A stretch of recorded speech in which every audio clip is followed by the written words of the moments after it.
10, 9, 8, 7, 6, 5, 4, 3, 2, 1, 0.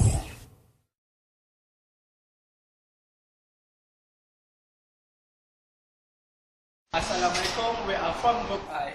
For the assignment, we choose the topic of vibration control in a washing machine. We will identify the cause of the vibration and how engineers do to control the vibration.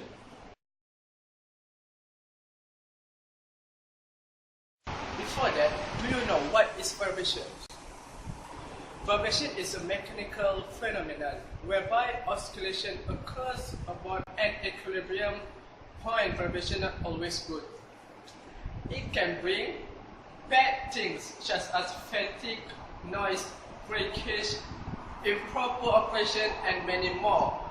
We will help you identify the problem, so we will explain and help you if you do find yourself in this kind of situation.